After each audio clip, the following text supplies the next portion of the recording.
Hello everyone, welcome you all for Elevate Through Education YouTube channel. My name is Bharata DN. ನೀವಿನ್ನೂ ನನ್ನ ಚಾನಲ್ಗೆ subscribe ಆಗಿಲ್ಲ ಅಂತ ಹೇಳಿದ್ರೆ ಸಬ್ಸ್ಕ್ರೈಬ್ ಮಾಡಿ ಮತ್ತು ಬೆಲ್ ಐಕನ್ನ ಕ್ಲಿಕ್ ಮಾಡಿ. ನಾನು ಮುಂದೆ ಮಾಡ್ತಕ್ಕಂಥ ಪ್ರತಿಯೊಂದು ವಿಡಿಯೋಸು ನಿಮಗೆ ನೋಟಿಫಿಕೇಷನ್ ಆಗಿ ಬರುತ್ತೆ. ನನ್ನ ಮೊದಲನೇ ವಿಡಿಯೋದಲ್ಲಿ ಅಡ್ವಾನ್ಸ್ ಸಿಟಿ ಇಂಟಿಮೇಷನ್ ಸ್ಲಿಪ್ನ ಯಾವ ರೀತಿಯಾಗಿ ನಿಮ್ಮ ಮೊಬೈಲ್ನಲ್ಲಿ ಡೌನ್ಲೋಡ್ ಮಾಡ್ಕೋಬೋದು ಅನ್ನೋದನ್ನು ಸ್ಟೆಪ್ ಬೈ ಸ್ಟೆಪ್ ತೋರಿಸಿದೆ. ಅದೇ ರೀತಿ ಈ ಒಂದು ವಿಡಿಯೋದಲ್ಲಿ ನಿಮಗೆ UGC ನೆಟ್ ಅಡ್ಮಿಟ್ ಕಾರ್ಡ್ನ ಯಾವ ರೀತಿಯಾಗಿ ನಿಮ್ಮ ಮೊಬೈಲ್ನಲ್ಲಿ ಸ್ಟೆಪ್ ಬೈ ಸ್ಟೆಪ್ ಡೌನ್ಲೋಡ್ ಮಾಡಿ ಅದನ್ನು ಪ್ರಿಂಟ್ಔಟ್ ತಗೋಬೇಕು ಅನ್ನೋದನ್ನು ತೋರಿಸ್ತಾ ಹೋಗ್ತೀನಿ. Let's begin. ಮೊದಲಿಗೆ ಗೂಗಲ್ ಕ್ರೋಮ್ನ ಓಪನ್ ಮಾಡ್ಕೋಬೇಕು. ನೀವು ಬೇರೆ ಬ್ರೌಸರ್ನ ಯೂಸ್ ಮಾಡ್ತೀನಿ ಅಂದ್ರೂ ಓಕೆ. ಸರ್ಚಲ್ಲಿ ಟೈಪ್ ಮಾಡಬೇಕು UGC ನೆಟ್ NTA.ac.in. ನಾನು ಈಗ ಆಲ್ರೆಡಿ ಮುಂಚೆನೇ ಸರ್ಚ್ ಮಾಡಿರೋದ್ರಿಂದ ಇಲ್ಲಿ ತೋರಿಸ್ತಾ ಇದೆ, ಸೊ ಹಾಗಾಗಿ ಅದನ್ನೇ ಸೆಲೆಕ್ಟ್ ಮಾಡ್ಕೊತೀನಿ. ಅದಾದಮೇಲೆ ನಮಗೆ main page, home page open ಆಗುತ್ತೆ. ಈ ಹೋಮ್ ಪೇಜಲ್ಲಿ ನಮಗೆ ಇಲ್ಲಿ ಸ್ಲೈಡ್ ಶೋ ಥರ ಹೋಗ್ತಾ ಇರುತ್ತೆ.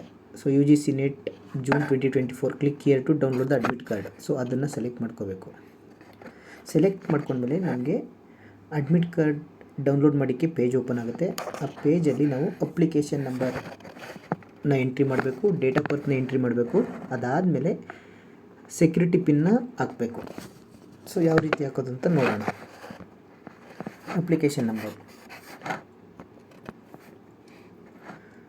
0510422086 ಮತ್ತು ಡೇಟ್ ಆಫ್ ಬರ್ತ್ ಹಾಕೋಣ.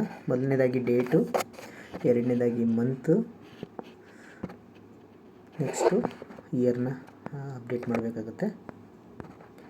ಅದಾದಮೇಲೆ ಸೆಕ್ಯೂರಿಟಿ ಪಿನ್ ಆಲ್ರೆಡಿ ಕೊಟ್ಟಿರ್ತಾರೆ ಅಲ್ಲೇ, ಅದನ್ನೇ ನಾವು ಹಾಕಬೇಕು. ಸೊ 679405. ಸೊ ಇವಾಗ click on submit button. So ನಿಮಗೆ ಇವಾಗ ಅಡ್ಮಿಟ್ ಕಾರ್ಡು ಓಪನ್ ಆಗುತ್ತೆ.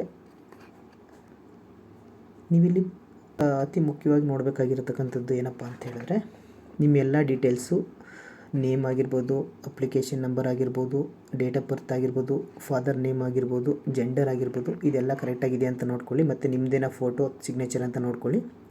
ಅದಾದಮೇಲೆ ಮುಖ್ಯವಾಗಿ ನೋಡಬೇಕಾಗಿರ್ತಕ್ಕಂಥದ್ದು ಏನಪ್ಪ ಅಂತ ಹೇಳಿದ್ರೆ, ಫಸ್ಟ್ ಶಿಫ್ಟಾ ಸೆಕೆಂಡ್ ಶಿಫ್ಟಾ ಅಂತ ನೋಡ್ಕೋಬೇಕು. ಮತ್ತು ರಿಪೋರ್ಟಿಂಗ್ ಟೈಮು, ಫಸ್ಟ್ ಶಿಫ್ಟ್ ಆದರೆ 7:30 ಇರುತ್ತೆ, ಸೆಕೆಂಡ್ ಶಿಫ್ಟ್ ಆದರೆ ನಿಮಗೆ 12:30 ಇರುತ್ತೆ. ಅದಾದಮೇಲೆ ಅತಿ ಮುಖ್ಯವಾಗಿದ್ದು ಅಂದರೆ ಟೆಸ್ಟ್ ಸೆಂಟರ್ ಯಾವುದು, name of the test centre ಯಾವುದು, ಮತ್ತು ಅಡ್ರೆಸ್ ಕೊಟ್ಟಿರ್ತಾನೆ ಅಲ್ಲೇ, ಸಿಟಿ ಆಫ್ ದ ಟೆಸ್ಟ್ ಸೆಂಟರ್ನ ಕೊಟ್ಟಿರ್ತಾನೆ, ಮತ್ತು state of the test centre. So ಇದನ್ನು ನೋಡ್ಕೊಳ್ಳಿ. ನೋಡ್ಕೊಂಡಾದಮೇಲೆ ನೆಕ್ಸ್ಟು ನಿಮಗೆ ನೋಟ್ನ ಕೊಟ್ಟಿರ್ತಾನೆ. ಸೊ ನೋಟ್ನ ಓದ್ಕೋಬೇಕು.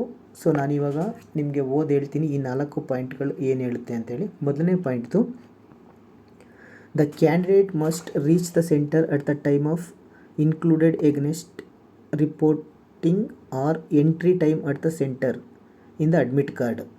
ಅಂದರೆ ಅಡ್ಮಿಟ್ ಕಾರ್ಡಲ್ಲಿ ಏನು ರಿಪೋರ್ಟಿಂಗ್ ಟೈಮ್ ಕೊಟ್ಟಿರ್ತಾನೆ ಆ ರಿಪೋರ್ಟಿಂಗ್ ಟೈಮ್ಗೆ ನೀವೇನು ಮಾಡಬೇಕಾಗುತ್ತೆ, ಎಕ್ಸಾಮ್ ಸೆಂಟರ್ನ ರೀಚ್ ಆಗಬೇಕಾಗುತ್ತೆ.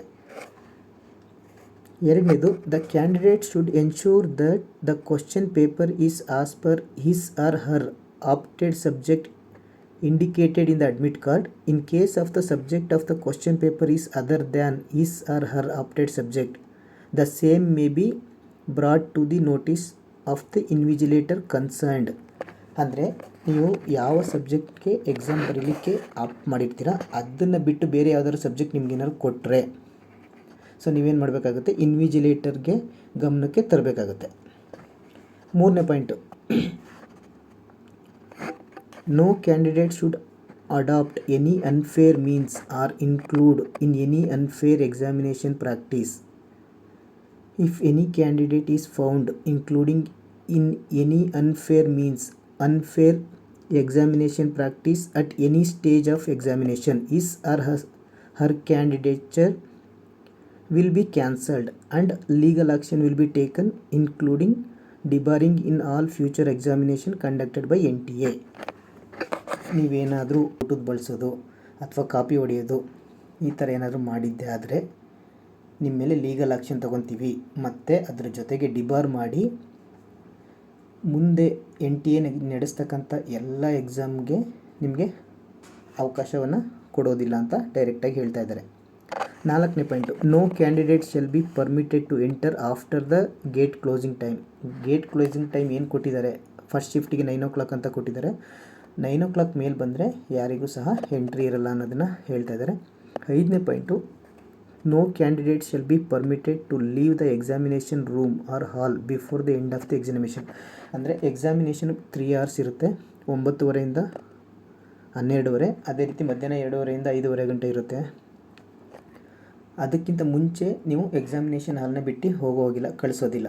ಸೊ ಎಕ್ಸಾಮ್ ಮುಗಿದ ಮೇಲೆ ಅವ್ರು ಇನ್ಸ್ಟ್ರಕ್ಷನ್ ಕೊಡ್ತಾರೆ, ಆ ಇನ್ಸ್ಟ್ರಕ್ಷನ್ ಪ್ರಕಾರನೇ ನಾವು ಎಕ್ಸಾಮಿನೇಷನ್ ಹಾಲ್ನ ಬಿಡಬೇಕಾಗುತ್ತೆ.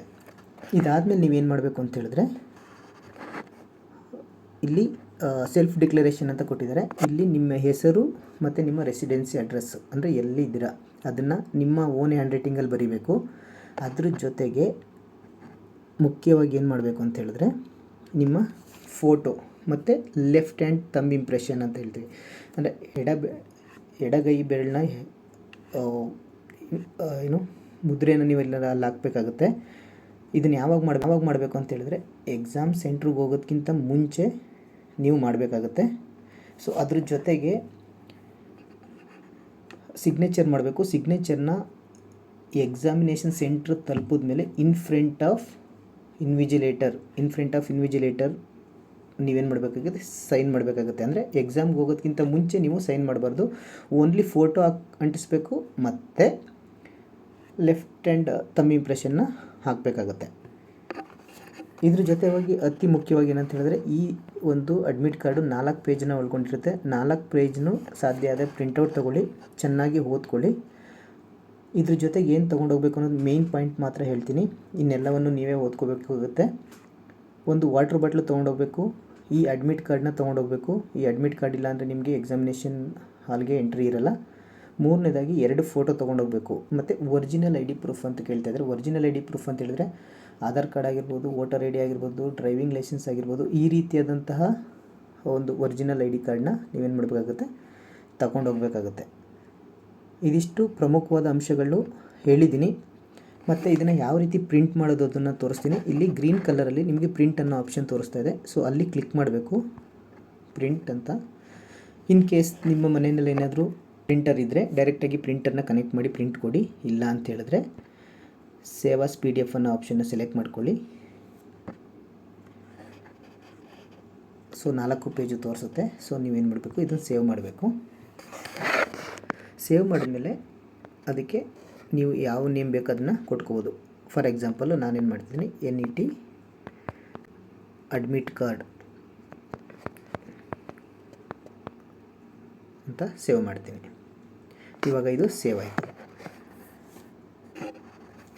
ಸೊ ಯಾರೆಲ್ಲ ಎಕ್ಸಾಮ್ನ ಬರೀಲಿಕ್ಕೆ ಹೋಗ್ತಾ ಇದ್ದೀರಾ ಎಲ್ಲರಿಗೂ ಆಲ್ ದ ಬೆಸ್ಟ್.